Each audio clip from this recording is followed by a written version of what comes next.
Hola, ¿qué tal? Soy el Coach Capo. Estamos aquí con IHTSA, con Chris Mireles, ex atleta de BMX, gran amigo de nosotros, y vamos a platicar un poco de cómo fue su transición de ser atleta de alto rendimiento, ahora que es coach y entrenador en el ámbito fitness. Chris, ¿cómo estás? Saludos por allá.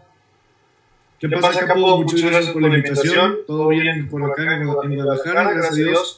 Entusiasmado de este nuevo proyecto que tienes. Felicidades de antemano que estás viendo muchas personas del ámbito del fitness, del entrenamiento y de la nutrición. Entonces, pues, qué chido que estamos siendo parte de eso. Ya habíamos tenido un par de transmisiones en vivo hablando de cosas como más prácticas o cosas que vemos todos los días con nuestros atletas. Pero ahora que me diste la noticia de que íbamos a hablar sobre mí, sobre mi carrera, pues me da como ese nerviosismo otra vez, como si yo fuera la estrella, ¿no? Claro. Oye, bueno, para la gente que nos está viendo ahorita, platícanos un poco de tu historia deportiva. ¿Cómo fue tu introducción al deporte? ¿Cuántos años tenías? Y todo ese proceso que lleva un atleta hasta llegar al alto rendimiento. Bien, bueno, yo nací en 1992, ahorita tengo 28 años. Para 1998, exactamente, apenas tenía 6 años y yo empecé en el ciclismo, directamente en el ciclismo de BMX. Y no fue porque yo lo haya escogido, más bien mi papá practicaba ese deporte, mi papá fue subcampeón mundial, fue destacado en esa disciplina, campeón nacional, etcétera. Y me empezó a meter en el mundo de participar en el ciclismo, pues porque era lo que ya nos quedaba fácil a la mano, ¿no? Él practicaba como el hecho de que no nos quería obligar, no nos quería a mí y a mi hermano presionar a participar, pero afortunadamente sí le hallamos el gusto, ¿no? Sí tuvimos algo de hambre por seguir los pasos de mi papá, que nos fuera muy bien. Mi abuelo también fue ciclista de ruta, participó en torneos internacionales también, entonces toda esta familia de ciclismo nos fue adentrando en el alto rendimiento desde temprana edad. Ya de morrito, pues como a los 9 años fui sexto lugar mundial y ya para los 10 años ya tuve podio mundial en la categoría de mi edad. Entonces, desde ahí fue como que me incursioné bastante, o sea, era un gran ámbito de mi vida. Muchas veces, no lo considero un sacrificio, pero muchas veces sí era como que abarcaba tanta parte de mi vida porque era salir de la escuela y entrenar antes de hacer tarea, ¿no? Y después de hacer tarea, después ya me ponía con mi papá yo a verlo entrenar, lo acompañaba a lo que él hacía sobre su preparación, etcétera. Y era como que, wow, o sea, sí es mi papá, pero también se convirtió en un ídolo y algún día lo voy a mejorar. Y pues ahora, más de 20 años más tarde, pues creo que a mí y a mi hermano también nos ha ido bastante bien en cuanto a participación, currículum. Y ya, pues digo, esta parte de la transmisión que estamos haciendo es también cómo mi carrera deportiva y mi perfil académico de lo que estudié, pues me fue transformando ahora en un amante de la preparación física y el entrenamiento. Para los que no saben, Chris, digo, aparte de ser excelente atleta, él es entrenador, lleva atletas tanto presenciales como en línea. Quien quiera acercarse a él, aquí está abajo su Instagram, mándenle un mensajito y bueno, sabemos que con gusto los va a atender. Entonces, oye, pues la verdad es que no cabe duda este dicho, ¿no? De niños ven, niños hacen, ¿cierto? Sí. Children see, children. Entonces, familiar completamente el asunto del ciclismo en tu familia. ¿Cómo fue? Ahorita que dijiste, a mí me digo yo, como experiencia también atlética, la verdad es que de repente muchas veces escuchamos por ahí de todos estos famosos sacrificios, y hablo como de sacrificios entre comillas, porque la verdad es que sí dejas muchas cosas a un lado, pero pues no, al final de cuentas no son sacrificios porque lo estás haciendo por gusto, ¿no? O sea, no es como que, digo, yo tuve también la fortuna de que a mí el deporte en el que yo estuve me gustaba demasiado, la verdad. Sí. No era como que mi mamá me llegaba a la fuerza o mi papá me llevaba a la fuerza, ¿no? Entonces, ahorita que estamos tocando este tema del famoso sacrificio que hacías, ¿qué recuerdas tú en tu época, pues infantil, ya pegándole un poquito tal vez al juvenil? que fue lo que tú puedas decir, me hubiera gustado tener más vida para poder hacer esto? O sea, alguna cosa que se te haya ido por ahí, que hayas podido decir, ay, que mis amigos sí lo hicieron y yo no, algo así por esa pequeña como sacrificio. Sí, justamente yo, bueno, hoy en día ya te puedo platicar y responder esto que me estás preguntando, porque mientras yo estaba muy metido compitiendo al 100 en torneos tanto nacionales, internacionales, y los años se me fueron rápido porque el calendario, tú sabes que no vas día con día, son bloques semanales, o sea, para ti los días pasan como semanas o más bien al contrario, porque estás pensando lo que viene este fin de semana, donde viajas, planear todo. Yo, por ejemplo, nunca pude asistir a una graduación, por ejemplo, yo con mis compañeros, era como que, y siempre caía que en el ciclo escolar, cuando terminaban y eran las graduaciones, tenía de las competencias más importantes porque era el Mundial de BMX, ¿no? Siempre. Entonces, desde chiquito viajaba a varios países a competir en el Mundial, etcétera. Después de esto, ya cuando yo estaba más o menos en la secundaria, fue cuando mi deporte se hace olímpico y empezó a sonar en mi cabeza y en mi entorno esa palabra que dices, ¿no? Sacrificios. Oye, pues vas a sacrificar mucho, y creo que he pensado tanto en justo esa palabra porque muchas personas ajenas al mundo de la preparación física o al mundo ajenos al alto rendimiento pueden platicar como de, para ellos, la vida es salir, la vida es amigos, tomarse una copa, correr, no sé, cosas que el mismo atleta no las ve como indispensables. Conclusión, yo creo que no es ningún sacrificio, al contrario, es una elección. El espacio que para ti abarca muchos aspectos sociales, para mí abarca mi deporte. Exacto. No lo veo porque también me llevaba, no sé si te ha pasado, me llevaba a sonar mucho la pregunta de, oye, el deporte es tu válvula de escape, es donde sacas tus miedos, tus corajes.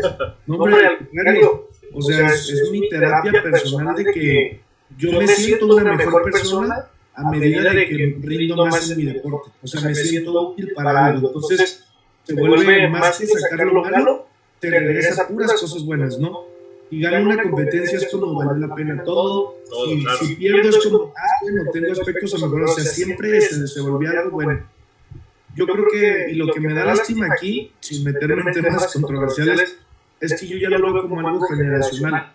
Digo, tú y yo que ya somos padres de sí, esperamos que nuestros hijos sean buenos deportistas en lo que sea. En lo que sea, efectivamente. En lo que sea, o que al menos lo hagan con gusto y por salud principalmente.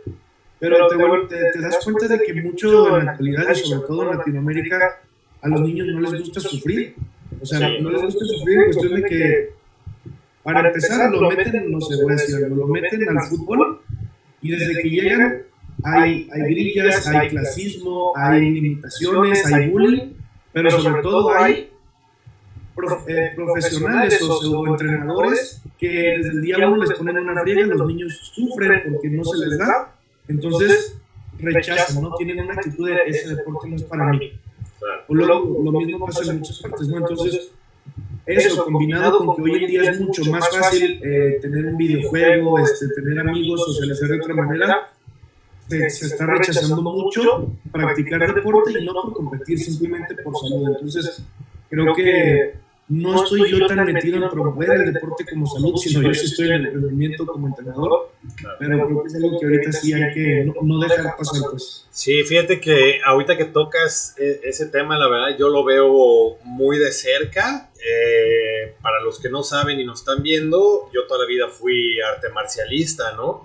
Y la verdad es que el entrenamiento que a mí me tocó en mi época de entrenar es muy distinto, por ejemplo, al que yo les doy a mis alumnos, ¿no? O sea, yo ya entro en una cuestión de psicomotricidad, del jueguito, el desarrollo de las habilidades, de las capacidades físicas del niño, todo eso. Y yo me acuerdo también que pues yo entrenaba con un profesor coreano muy duro, el profesor Moon en aquel entonces, y luego pasé con otros profesores, que era completamente militarizado el asunto. Aquí sí era marcial completamente, ¿no? Y hacías una posición mal y hasta con un palito de ¡pum! Te pegaba, ¿no? Y yo me acuerdo perfecto que en algún momento hice una posición mala y me dieron un palazo y mi mamá estaba sentada, ya sabes, ¿no?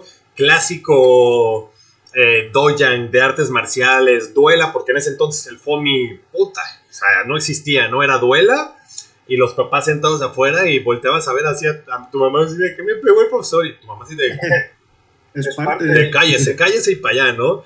Y en la educación, ¿no? Y la verdad es que sí creo que esta cuestión generacional ha dado un salto enorme, pero la verdad es que creo que nuestra generación, por ejemplo, a diferencia de la de mi hermana que me lleva 10 años o la que me lleva 5, nuestra generación, que es un poco más chica, está como empezando a promover el deporte nuevamente, ¿eh? No sé por qué, pero la verdad es que a mí me ha tocado que yo tengo, por ejemplo, aquí en mi box, tengo clases de box, hay karate, hay taekwondo, hay defensa personal, hay capoeira.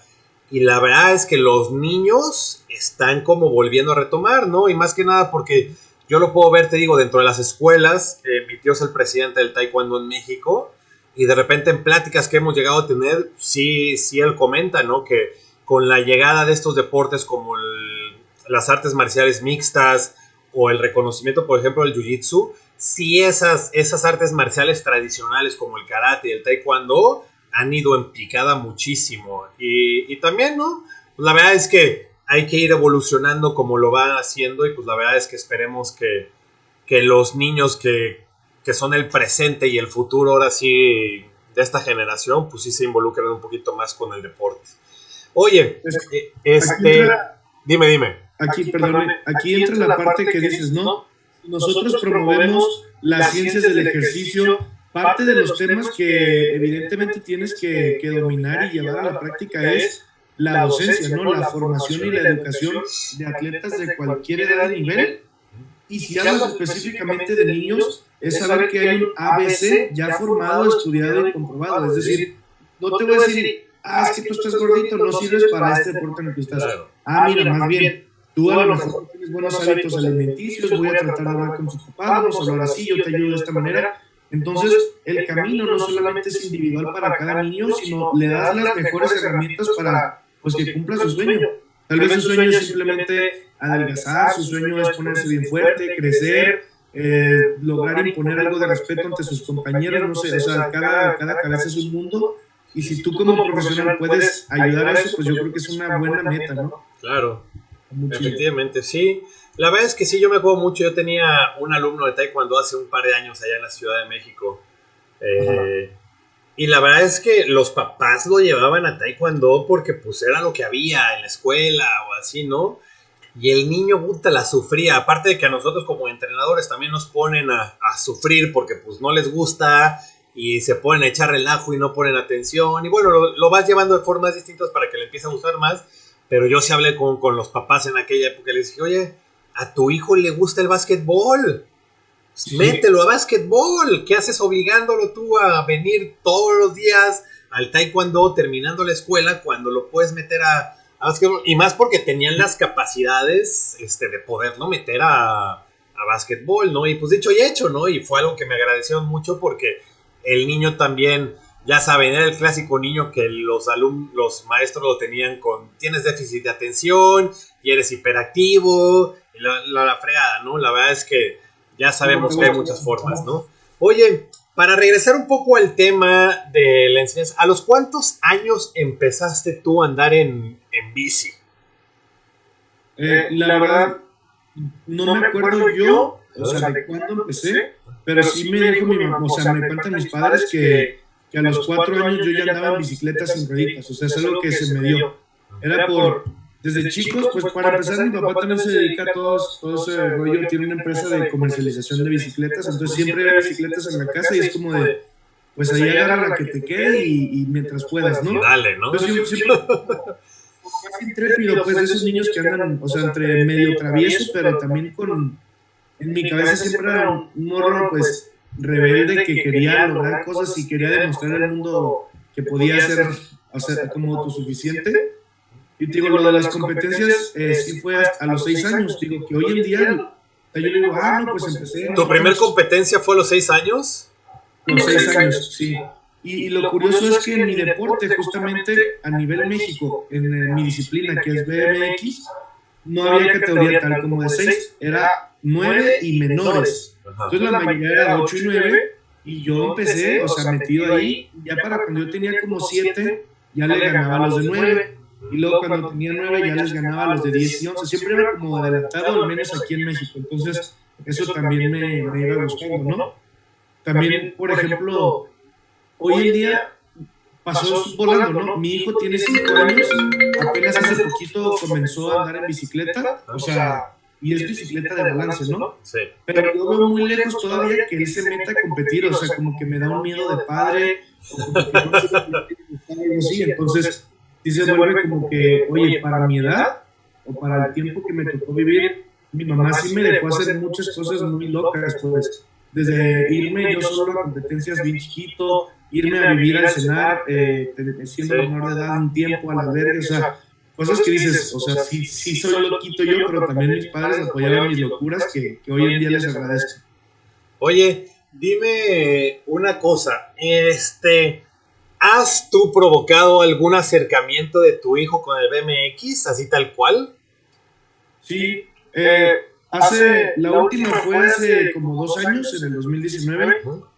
Él tenía todavía tiene bicicletas de balance y hacen, o sea, al terminar las carreras normales de BMX hacen como para promover a los niños más chiquitos. Hoy en día sí hay una categoría como de 6 años y menores, ¿no? Pero hay otra que es abierta de edad, pero con bicicletas de estas de balance, donde cualquier niño de cualquier edad se puede meter. Y me acuerdo que él estaba como con pánico, no sabía qué estaba pasando, y me tocó casi llevarlo y empujarlo toda la competencia a mí, pero así como que quería más, o sea, dijo, bueno, sí está padre, sí. Y ya después de eso como que no ha habido tantos eventos donde hagan esto, o no estamos ahí participando mucho, pero sí quisiera que al menos, digo, por salud practique o ciclismo o alguna otra cosa.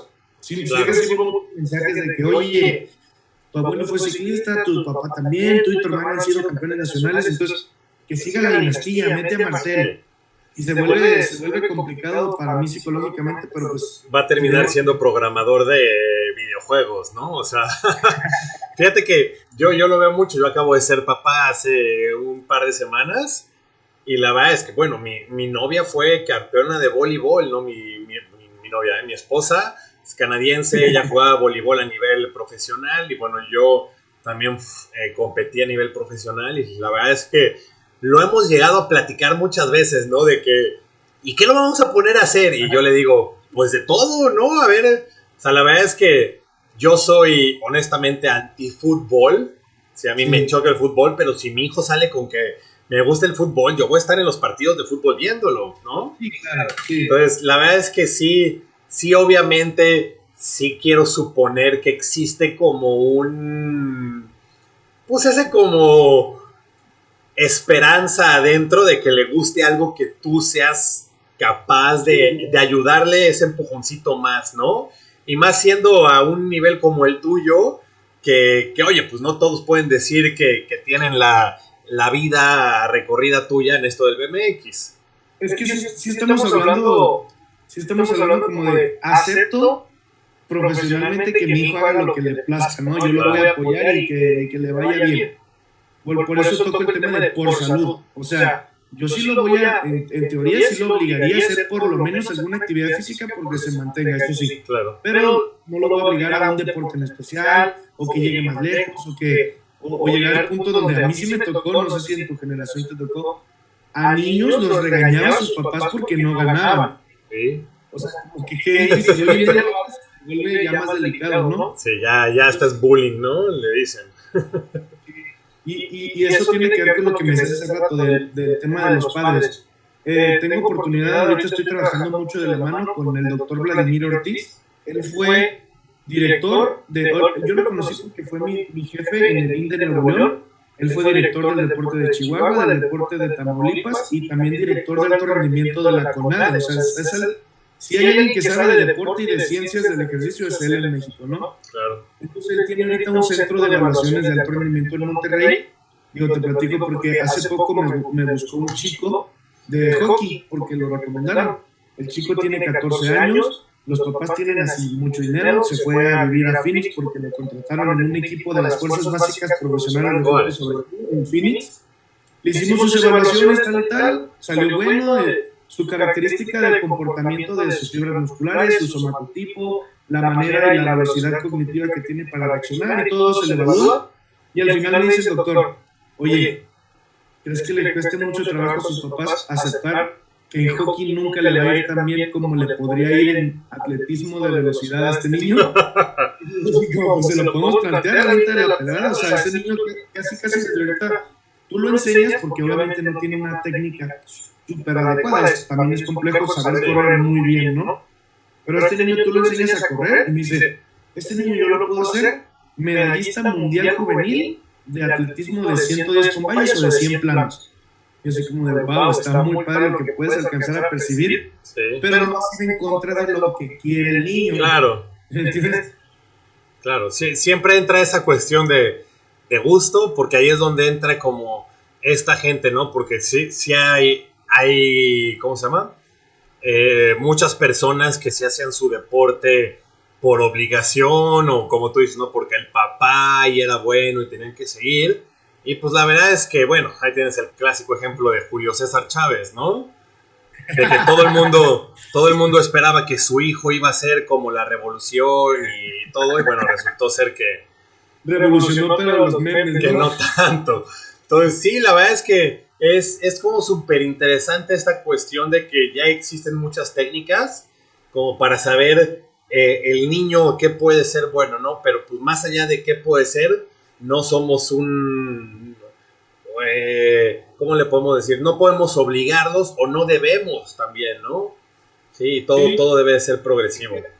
Creo que esto tiene también mucho que ver con, no sé si me adelanto alguna pregunta que tú ibas a hacer en esta charla, pero eso tiene que ver mucho con mi transición a entrenador. Es decir, yo amaba, bueno, todavía hasta la fecha, ¿no? Pero amaba tanto mi deporte, quería llegar tan lejos. O sea, no sé qué tanto conocimiento tengas tú o los que están viendo este programa en cuanto a mi disciplina deportiva, pero la verdad es una bicicleta pequeña, son carreras de velocidad y cada pista es diferente porque son rampas y obstáculos de tierra, curvas peraltadas y gana pues el que llegue en primer lugar a la meta, ¿no? Entre 8 competidores. Si yo me pongo a compararme con colombianos, estadounidenses, holandeses, que son los potencias del mundo, mis habilidades de la bicicleta son iguales o mejores. O sea, yo era muy sobresaliente en la técnica, porque desde niño tenía metas muy buenas y practicaba, no me bajaba de la bicicleta, ¿no? Llegó un punto cuando yo fui a Juegos Olímpicos Juveniles en 2010 en Singapur, no quedé dentro del medallero, o sea, pude pasar a la final, fui sexto lugar olímpico juvenil, lo cual se me hace muy bueno. Pero dije, no, de aquí yo no puedo avanzar más porque hay un ruso que me saca 20 centímetros, que está fuertísimo y aunque esté todo tronco, él produce más fuerza que yo. Sí, hay un alemán que está tiesísimo, pero tiene muchísimo trabajo físico que yo no tengo. Entonces ahí fue donde dije, oye, yo soy la bicicleta, ya no voy a avanzar más y no me doy la tarea de tener un buen entrenador y de tener más conocimiento de cómo es mi tarea de gimnasio. Es decir, yo ya tenía 17 o 18 años de edad y no tenía una buena formación física. Oye, a ver, aquí me entra una pregunta.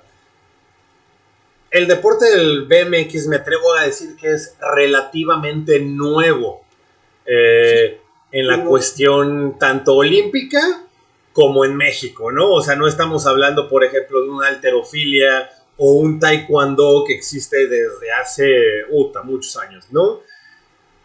¿Cómo fue tu proceso? ¿Quién te enseñó? ¿Tenías un coach específico?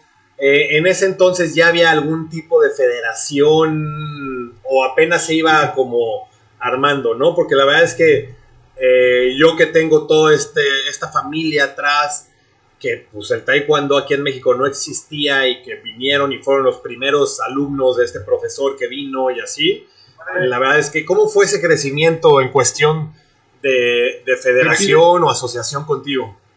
Aquí está parecido. Mira, hay dos cuestiones que yo creo que marcaron buena diferencia, por la cual mi familia se ganó tanto muchos haters como muchísima gente que los quiere y los apoya. Porque mi abuelo fue presidente de la Asociación de Ciclismo de Jalisco un tiempecillo y de las cosas que hizo fue, pues obviamente, apoyar también el sueño de su hijo, fue promover tanto el ciclismo de ruta donde él participaba, tenía amigos que hacían el ciclismo de montaña, lo levantó bastante, pero él construyó varias pistas de ciclismo de BMX, es decir, el BMX incluso antes que en Ciudad de México, antes que en el sur de la República, surgió en Tijuana porque estaba al otro lado de la frontera, porque el deporte surgió en California, y justamente mi abuelo y sus amigos, junto con mi papá, se lo trajeron a Guadalajara, hicieron pistas, empezaron a promover el movimiento, lo metieron a la asociación de ciclismo y fueron las primeras competencias medio oficiales, ¿no?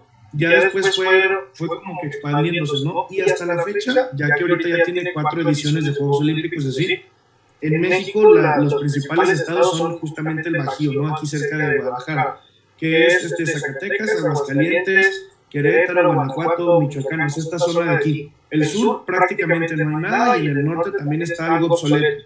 Oye, dime una pregunta. La Federación de Ciclismo, o bueno, no sé si exista la Federación de Ciclismo, ¿es la encargada de todas las categorías o los deportes con bicicleta? ¿O existen federaciones específicas al deporte? Sí, son modalidades, o sea, todo lo rige, como en el fútbol, el equivalente a la FIFA es la UCI, ¿no? La Unión Ciclista Internacional. Mi pregunta más que nada es a nivel nacional. Sí, aquí en México es lo mismo, tiene que seguir como ese organigrama. Es la Federación Mexicana de Ciclismo, que justamente en estos días están unas broncas horribles de destitución del presidente y no sé qué, pero sí tiene varias modalidades en las que prioriza las olímpicas: ciclismo de montaña, ruta, velódromo y BMX. Pero también cuenta con otras que reconoce que no son olímpicas todavía, como el de BMX, acrobático, como cyclocross y otras modalidades ahí de como más amateur, no tan profesional.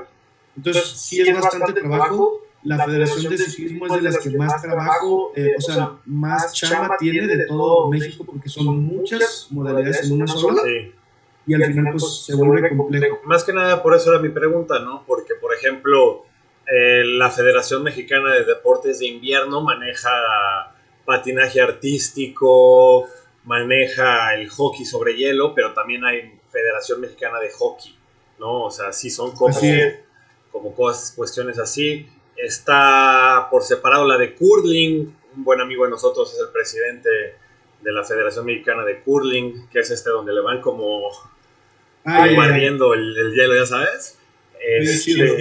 Y bueno, la verdad esa era mi pregunta, porque obviamente mientras la federación tenga más cosas que hacer, más enfoque pone en el crecimiento individual de cada una de estas categorías, ¿no? Oye, dime, ¿cuántos años competiste? ¿Cuántos años fue tu ciclo como atleta? Básicamente fueron entonces 21 años. Realmente no estoy retirado oficialmente. La verdad es que, mira, actualmente estoy cursando mi maestría. Tengo mi pequeña empresa de entrenamiento y de formación, o sea, damos cursos también. Y entre trabajo y eso, quisiera saber cómo puedo explotar un poquito más, porque, número uno, te voy a decir la verdad, para el nivel competitivo de mi deporte que yo requiero, necesito una solvencia económica bastante alta, porque son viajes al extranjero, son competencias, pago de licencias, muchas cosas, ¿no? Que ni hay apoyo de federaciones o instituciones, no tengo tantos patrocinadores actualmente, entonces una de mis metas es, dentro de este y el próximo año 2022, tener como una mayor solvencia, para que en 2023, cuando comience el proceso olímpico, yo tomar la decisión, le entro con todo al ciclo olímpico como atleta, o pues ya ahora sí me retiro. Pero pues por ahorita estoy como que en la dicha de más ambición, mucho más concentrado en mi trabajo para justamente dar este siguiente paso. Te voy a decir por qué, porque yo para el proceso de Londres 2012, para Río 2016 y parte del proceso de Tokio, tuve la oportunidad de pues, tener becas, tener apoyo, estar dedicado al 100 a mi deporte, y aún así no me faltaban muchas cualidades físicas, sino, por ejemplo, quedé fuera del proceso de Londres porque me faltaron puntos, ya que mis rivales tenían más apoyo, viajaban a más eventos, y México pues no los alcanzaba en ranking, ¿no? O en puntos. Para el Río 2016, pues obviamente era irte con más de un mes de anticipación al preolímpico, que era en Colombia, y cuando yo llegué una semana antes ya todos estaban súper adaptados, súper aclimatados, y yo era, digamos, el novato en ese tipo de pistas súper grandes y peligrosas, así, ¿no? Entonces, siempre los países del primer mundo te llevan siglos de ventaja, sobre todo en estas disciplinas olímpicas. No sé, no tengo el dato exacto, pero el taekwondo es olímpico, por ejemplo, desde el 2000, ¿no? La verdad es que no sé desde cuándo sea olímpico como tal, pero sí fue de exhibición desde el Barcelona 92, creo. O sea, pasaron muchos años para que fuera. Ahorita lo busco si quieres. Pero bueno. Tengo el dato, creo que porque lo escuché también ahora que participó Briseida, ¿no? Ahora en Tokio. Desde el 2000 pone que fue deporte olímpico oficial. Imagínate tú que un dato real es que los Juegos Olímpicos son una guerra fría actualmente, ¿no? Siguen siendo una guerra entre países. Los países más poderosos son los que dominan los medalleros y nosotros somos hambrientos del deporte, que estamos en un país... Mira, ahí te va. Sí, fue en Sydney 2000, pero fue exhibición mira, desde antes, desde Seúl. Ah, pues sí, con Manuel Jurado. Seúl 88 y Barcelona 92. Para que veas. Entonces, una vez que se mete un deporte, un programa olímpico, se profesionaliza bastante. Sí. Y hoy en día, créeme que, aunque México haya sido potencia muchos años, ya hay países que ya nos dieron la vuelta. Dieron la vuelta, lamentablemente, número uno, por las ciencias aplicadas. O sea, ahí está la base, ¿no? Al final sí hay muchos practicantes en México, tenemos mucho amor, muchas cosas, pero faltan escuelas, falta formación de calidad, falta que el niño lleve un proceso específico de decir, oye, sí, tú quieres ganar la competencia estatal, que es en 15 días, pero tu cuerpo lo ideal es que no compitas en un par de años porque vas a agarrar una forma deportiva, la cual es una construcción de una base de la pirámide que te va a llegar más lejos, ¿no? Fíjate que el otro día estaba justamente hablando de eso, tuvimos aquí en Puerto Vallarta la certificación de programación para CrossFit y entrenamiento funcional con Ulises, y tenemos una pequeña plática justamente de eso, ¿no? Y platicábamos cómo el entrenamiento de antes era, ahora sí que como quien dice, la Viva México, ¿no? Y si eras de taekwondo, era como, tienes que hacer taekwondo. Y si eras corredor, bueno, pues tienes que correr. Y si eras levantador, bueno, pues tienes que levantar. Y le damos como mucho enfoque al deporte como tal, pero no nos damos el tiempo de la preparación del sistema que existe progresivamente para poder alcanzar todo eso, ¿no? Y ya yo lo veo ahorita, por ejemplo, con compañeros que entrenan allá en Tijuana, peleadores de MMA, que son campeones de la UFC, o sea, que han llegado ya a ser campeones de béisbol, de peleas y cosas así, que tú los ves entrenando y su entrenamiento es súper distinto a lo que podrías tú pensar que es para eso, ¿no?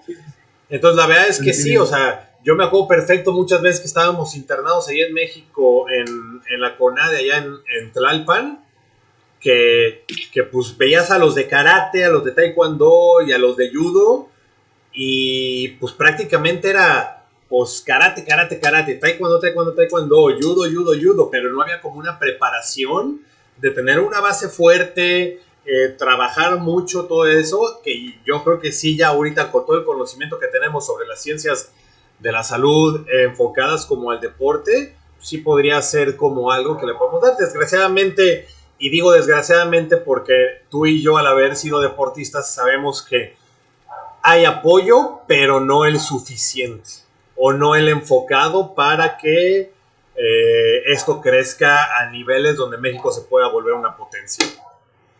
Así es. Yo creo que por eso seguimos también encerrados, ¿no? Encontramos la manera de hacer el deporte en nuestra vida, o sea, tanto la formación, la práctica, la enseñanza, los cursos, todo, porque número uno, ya lo tenemos en el ADN, o sea, ya no podemos hacer otra cosa ajena al deporte, es la verdad, y pues seguimos evolucionando, y creo que ese es un gran diferenciador. Número uno, que tuvimos una práctica, o sea, es una maestría deportiva, el hecho de practicarlo por muchos años te hace un background deportivo, porque tú de las artes marciales te pasaste al CrossFit y te fue bien, ¿no? Sí. Yo después, o sea, practiqué CrossFit un ratito, pero ahora que estoy metido en el fitness, pues gracias a Dios voy bastante bien, tanto en mi práctica como enseñando a otros chicos que llevo su asesoría. Pero al final del día todo se resume en eso, saber cuáles son los verdaderos pasos para que alguien llegue. Y eso es el otro lado de la moneda total, con lo que yo lidio todos los días, que abriendo este paréntesis, es que decir, mira, ese güey está bien mamado, entonces quiere decir que es el perfecto coach para mí porque voy a estar como él. Es sumamente diferente, él no tiene las bases, no. La práctica, hablando del ejercicio, la práctica sí hace el maestro personal, pero la práctica tuya no te hace maestro para llevar a los demás, es la verdad. Exacto. Sí, ahí, entonces, pues, de hecho, hemos tenido varios comentarios en común de repente de personas que obviamente tú y yo somos unas personas que respetamos a todo mundo, pero que de repente sí dices, híjoles, ¿cómo es posible, no? Y más que nada, ese era un tema que quería tocar un poco contigo, ya que pues tú al tener como muchos seguidores en tus redes sociales y que estuviste en este programa del Hexatlón y que tuviste como pues, toda la gente tenía los ojos en ti, pues ahora tienes como una responsabilidad, ¿no? O sea, la verdad es que a mí me causa conflicto de repente, digo, yo te conozco y sé como toda la capacidad intelectual y de estudio que tienes porque eres una persona que siempre está leyendo, siempre está estudiando, siempre está investigando, pero hay personas que de repente dicen que si usas una faja colombiana vas a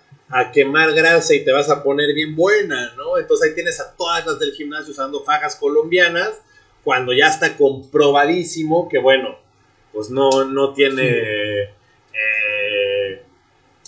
pues nada que hacer en esos casos, ¿no? Entonces, por ejemplo, yo siempre te presumo porque de los principales promotores y quienes me impulsó más a hoy en día hacer los cursos y las capacitaciones que hago, pues fuiste tú, ¿no? Y la diferencia que tenemos en nuestros cursos, a diferencia de otros, porque yo he tomado varios cursos a nivel México, pues para ver qué anda sonando, para ver cuál es la tendencia, cuál es el interés de las personas, comparar también cómo están nuestros temas con los de los demás. O sea, al final se vale, ¿no? Sí, conocer a tu competencia. Claro, conocer lo que están haciendo los demás es lo que te hace mejorar a ti. Claro, entonces ves áreas de oportunidad, sabes en dónde eres mejor por mucho, y creo que lo que sí tenemos ahorita que lo mencionas es que no vas a ir a aprender una receta de cocina. O sea, sería muy fácil mira, siéntate, pon el número 1 sentadilla, el número 2 desplantes, número 3 vas a hacer prensa. Sí, está fácil así, y sí jala, pero lo que aprenden más que nada es a discriminar tanta información y saber desmitificarse por sí solos. O sea, no me ven, por ejemplo, tú diste un curso de puro core training, ¿no? Después de que sepan todo el sistema de estabilización, las funciones mondopélvicas, cómo se respira, cómo se hace el bracing, al final, si alguien te debe preguntar, oye, entonces las fajas, sí le puedes preguntar como, claro, no chingues, estás teniendo respuesta desde el fondo de por qué no. Sí. Sí, se vuelven un poco discriminativos de la...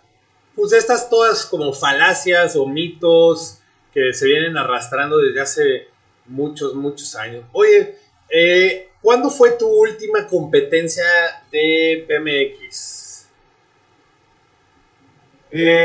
Como oficial. Más bien, la penúltima que tuve fue el campeonato centroamericano del 2019 y tuve podio. Me ganaron justamente 2 colombianos, que uno de ellos es medallista olímpico y el otro es ahorita también de los mejores a nivel internacional. Entonces tuve como buen nivel. Y ya la última fue aquí a nivel nacional, donde me acuerdo que me ganó mi hermano. Y posterior a eso, yo lo pausé justamente porque iba a hacer un proceso para Juegos Panamericanos de Lima 2019 y fue como que solo hay una plaza y que vaya mejor. Y yo justamente tuve el honor de decir, bueno, es mi hermano, es mi rival, pero también yo soy su entrenador, así que pues si él va, pues yo también estoy ganando. Entonces dejé que él fuera, dije que padre, lamentablemente no podemos ir los dos, pero si va él, con todo, ¿no?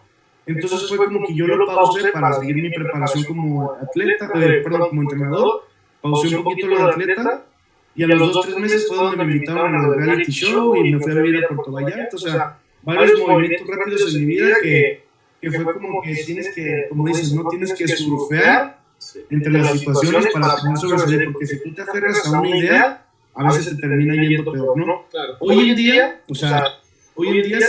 sin querer como excusarme yo solo, qué bueno que estoy donde estoy, te lo digo sinceramente. Uno, porque yo, bueno, mi novia trabaja ella es como en el área de comunicación social del CODE Jalisco, ¿no? Ella le toca ver todos los días las noticias que hay. Más de 2 veces por semana son malas noticias con que la federación ya tiene problemas, recortan presupuesto, quitan becas, no sé qué. Entonces hoy en día, número 1 por el lado económico y 2 por el lado de sobresalir en este mundo del deporte, estoy en un lugar, estoy bendecido de lograr lo que he logrado, y qué bueno que di esa vuelta a la página, porque si no estuviera como todavía bien frustrado, ¿no? Oye, ¿qué opinas ahorita que comentaste esto de que las federaciones en broncas y todo eso? ¿Qué opinas tú de que se privatizara el deporte? ¿Qué opino? Que qué mal. Pero también puedo hablar no solo de qué opino desde lejos, porque al mismo tiempo estoy metido y personas y socios con los que trabajo hoy en día pues están súper metidos en todo lo que está pasando, ¿no? El doctor Vladimir también constantemente recibe invitaciones para dirigir institutos, para levantar federaciones, para incluso asesorar a Ana Gabriela Guevara en cuestiones del deporte nacional. Entonces, de ahí también es como que recibo fuentes de que, oye, esta federación ya trae desmadre, estos atletas están pasando por cosas injustas, etcétera, ¿no? Creo que todo empieza por la parte mal administrada de México. Es decir, tú dices, oye, mi tío es el presidente del taekwondo en México, ¿sí? Pero a lo mejor tú nunca hiciste deporte, no sabes las reglas del taekwondo, no sabes nada, y al final te termina metiendo a ti porque eres el sobrino, ¿no? Y tú, evidentemente, vas a hacer un desmadre porque no sabes dirigir ese deporte. No quiere decir que para ser un dirigente deportivo tengas que haber sido bueno practicándolo, pero debes de conocer las bases, ¿no? Al final hay gente que es ingeniero en sistemas, pero dirige la Federación de Natación. Claro. Otra sí, cosa fíjate que eso, bueno, no sé cuál haya sido tu percepción. A mí me tocó cuando Carlos Hermosillo estaba en la CONADE. Y la verdad es que, digo, yo lo veía cada ratito porque pues estábamos ahí en el mismo lugar, ¿no?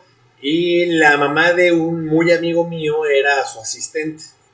Entonces la verdad es que estábamos como mucho en constante. Y la verdad es que pues se puede decir que fue bastante bueno en aquella época. Y me acuerdo perfecto que cuando iba a entrar Ana Guevara, todo el mundo era como, no manches, va a ser la mejor, es la única deportista que pudo hacer lo que quiso en su deporte, honestamente, y que la verdad es que traía a todos los directivos agarrados de ahí, porque pues era la que traía medallas de todo, ¿no? Y pues ya vimos, ¿no? Que bueno, siendo la mejor atleta que hemos tenido los últimos años, se puede decir, pues la verdad es que tampoco es como que le haya ido tan bien en esta cuestión administrativa, ¿no? Y pues muchas veces pasa que, bueno, igual tú puedes ser excelente deportista, como dices, pero para el manejo administrativo es muy distinto. Oye, Chris, platícame un poco, ¿qué hay en el futuro para ti? Quisiera saberlo. No, la verdad es que siempre tengo planes. Me considero una persona que, o sea, yo no puedo dormir tranquilo el día de hoy sin saber qué me espera el día de mañana, ¿no? O sea, quiero sembrar algo bueno todos los días. No sé, dentro de lo que tú me conoces, sabes que siempre ni me gusta estar centrado en una sola actividad y tampoco me gusta ser conformista. Entonces, estoy muy contento con los cursos que estamos llevando. Estoy apostando, la verdad, ahora sí te puedo decir sin pelos en la lengua, estoy apostando todo de mi persona por mi formación profesional. Estoy cursando mi maestría online, aquí en la Universidad de Puebla. Estoy terminando también 2 certificaciones de España, una es experto en biomecánica y la otra es fisiología del ejercicio.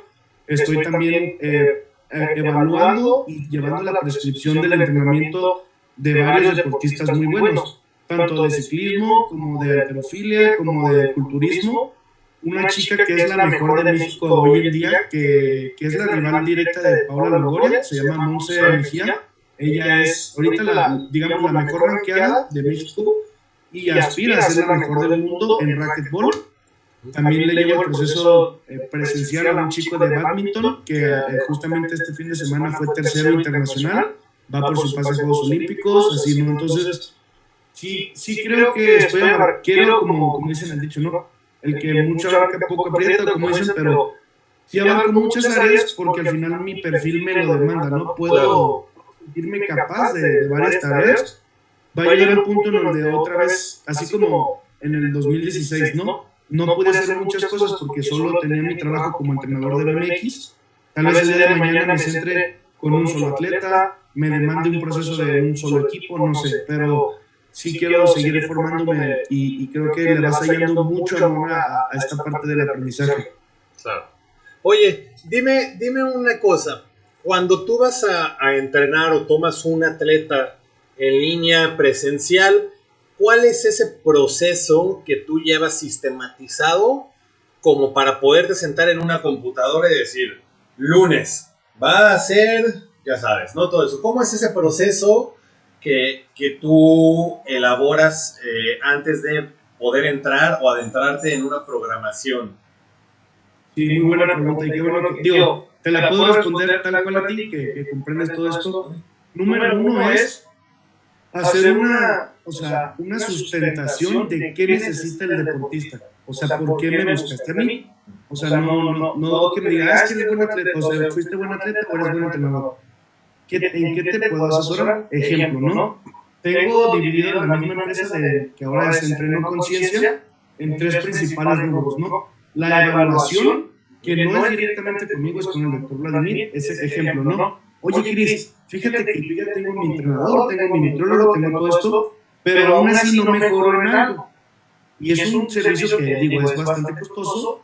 Y, por ejemplo, la única medallista individual de Tokio para México, esta chica de halterofilia, Aramí Fuentes, salió de evaluarse en el Centro Científico del Deporte 18G en Monterrey, porque ella, por ejemplo, hablando tecnicistamente, esta chica tenía su snatch, su arranque, tenía mucha contracción, o más bien tenía muy acortados sus isquiotibiales, lo cual no le permitía estirar su rodilla, lo cual hacía que al llegar al jalón siempre tenía que dar un paso para alcanzar a atrapar ese como snatch en el que caminas, ¿no?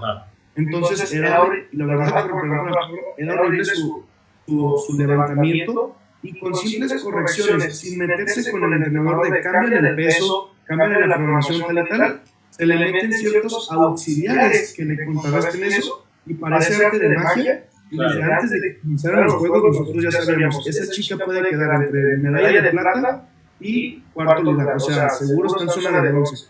Y dicho y hecho, ¿no? Entonces, primero lo que te platicaba, la zona de la evaluación. Luego, la zona del entrenamiento online para gente sin fines competitivos. Es decir, quiero ponerme así, quiero verme bien, quiero sentirme bien.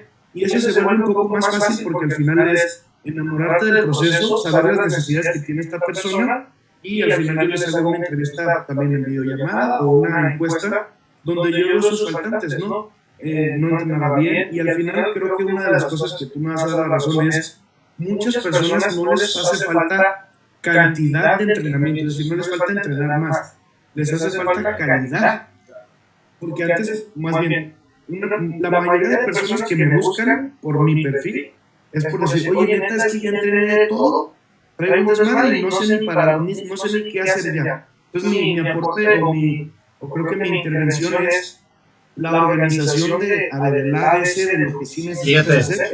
Fíjate que ahorita haciendo una pausa, me acaba de etiquetar mi esposa justamente ahorita en un post que dice atleta de Games, estamos hablando de CrossFit, ¿no? Aquí está. ¿Sí? Atleta de Games retirada, demuestra y dice que 1 hora de fitness al día es suficiente para mantenerte competitivo, ¿no? Y ya es una cuestión que yo... en este ámbito, ¿no? Que yo le decía a mis alumnos, porque siempre, ¿me puedo quedar a hacer abdominales? Me puedo quedar, y les digo, güey, más no es mejor, ¿sí? Stick to the program, les digo, quédate en el programa, mantente. Yo me acuerdo perfecto aquí en el gimnasio cuando entrenábamos, ¿no? Que teníamos compañeros que se metían al Mr. Jalisco y al Vallarta y se fueron al Mr. México y demás, que güey, los veías y ahora qué más, y ahora qué más, y ahora qué más, ¿no? Y que cuando empezaron a modificar esas pequeñas cosas, pues te das cuenta como de eso, ¿no? Entonces la verdad es que en eso sí estamos como muy de acuerdo, que muchas veces la gente tiene como esa mala concepción de que si hago más es mejor, ¿no? Sí, totalmente. Y muchas veces siempre... Dime. Me caracterizo en mis redes sociales porque a veces soy como un hater de malos entrenadores, ¿no? A veces veo que me comentas ahí con risa, porque número uno está como la frase de si más fuera mejor, entonces los campeones olímpicos entrenan 20 horas y duermen 4, ¿o cómo sería? Al final, ahí radica, ¿no? La calidad de la que haces las cosas. Y estamos hablando de calidad. Ahorita para los que nos están viendo, cuando estamos hablando de calidad, no significa, o sea, sí, pero no está enfocado como en la realización del movimiento perfecto. Estamos hablando como un poquito en la calidad del programa de entrenamiento que se lleva. Claro, de todo. Como dices, el apego y la adherencia al estilo de vida que conlleva ese programa. Es decir, imagínate tú, Capo, hoy ya tienes cierto nivel de fuerza, cierta musculatura, no sé qué, tienes, o sea, ya tienes un background y dices, a ver, chingues madre, el otro año yo quiero competir en fisicoculturismo. No hay imposibles, sería algo distinto a lo que estás acostumbrado, pero sería otro apego, otra adherencia, otras exigencias, ¿no? Entonces, es como en eso radica la calidad. ¿En qué también radica la calidad? Por ejemplo, es que yo por ejemplo, oye, Cris, en el ejemplo que pusiste el de las abdominales es muy claro, pero, oye, Cris, yo quiero ganar masa muscular. Ok, muy bien. Para ganar masa muscular, estos son los 4 requisitos fundamentales, desde la nutrición, el descanso, el entorno hormonal que vas a tener y el tipo de entrenamiento en el gimnasio. Sí, nada más que yo lo quiero lograr, solo que quiero tener un déficit calórico porque no quiero verme panzoncito y quiero entrenar todo en un CrossFit. ¿Puedo? Sí puedes, pero es que yo no te puedo garantizar un resultado porque tienes cero adherencia a estos requisitos. O sea, no me pongas tan difícil, ¿no? Oye, Cris, quiero hacerme campeón olímpico de natación, pero sin nadar. Todo aquí con movimientos en mi casa. ¿Cómo lo ajusto? No te puedo garantizar hacia ese camino, ¿no? Entonces creo que al final ese tipo de resolución de problemas nos hace más capaces de llevar cosas al día a día. Es decir, si hoy en día te llega un caso a tu gimnasio, a tu box, un caso extraordinario, muy peculiar, de algo chistoso, hoy ya tienes más capacidad de, hasta con risa, y le das la solución. Claro. Pero si a un entrenador o al capo de hace 10 años le llega el mismo chico, te las ves negras, ¿no? Es como, ay, güey, no tengo tanta experiencia para sacar este tipo de casos. Efectivamente, así es. Oye, bueno, pues en esta cuestión de transición de atleta a entrenador de fitness, ¿qué fue lo más difícil para ti? Lo más difícil creo que fue picar piedra. Mira, te lo contesté rápido porque lo tengo presente. Es decir, picar piedra me refiero, uno, o sea, y tú fuiste por parte de ese proceso conmigo, ir a gimnasios de gente, o sea, perdón por la palabra, para mí no es mala la ignorancia, pero gente, entrenadores ignorantes de las ciencias del ejercicio, ir a decirles, oye, te puedo invitar a mi curso, te puedo pegar un póster, puedo dejarte información y que te nieguen, ¿no? Claro. Otra es como de decir, oye, si en ciudades pequeñas o grandes, como Guadalajara, Monterrey, en el caso tuyo que estábamos en Vallarta, radicaba mucho el cómo me va a entrenar para ponerme mamado el que no está mamado, ¿no? Sí. Ganar confianza y ganar como una fiabilidad para los clientes o los potenciales atletas tuyos de la nada, o sea, de la noche a la mañana, ¿no? Es decir, yo al meterme en fitness me siento capaz y por algo me estoy metiendo, o sea, no voy a experimentar porque tengo como lo principal que es el conocimiento y fue como meterte un nuevo inframundo, ¿no? Una nueva burbuja que penetré y fue, bueno, ya estoy aquí, ya ni modo, a ver cómo le hago. Hoy en día, o sea, gracias a Dios ya tengo, o sea, muchas personas asesoradas, personas que han tenido resultados y es el ejemplo de nuestro amigo Osler, ¿no? De ahí de Vallarta. Él hasta la fecha me dice, oye, yo le voy a seguir pagando al pro, ¿no? Que le manda sus fármacos y su nutrición súper atascado al mes, en el cual yo no intervengo, no me voy a contraponer, pero me dice que no me gusta el entrenamiento que él me pone. termino muy cansado, muy muerto y no veo los resultados que veo contigo.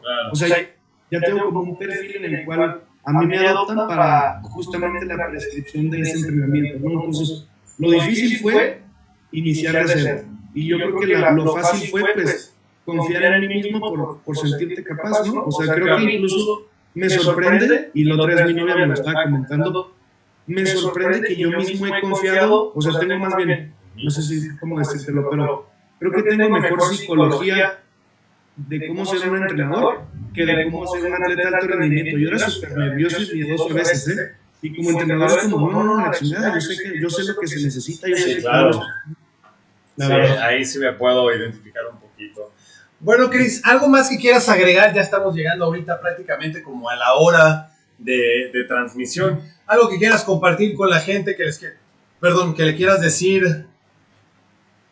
Pues nada, digo, yo sé que el nicho de personas que ven esas transmisiones tienen algo de conocimientos en el entrenamiento, o sea, son personas físicamente activas, así, como todos decimos, es un proceso, enamórense del proceso. Un novato no necesita gran cantidad de información y de si los suplementos y la fregada, necesita simplemente crear un estilo de vida.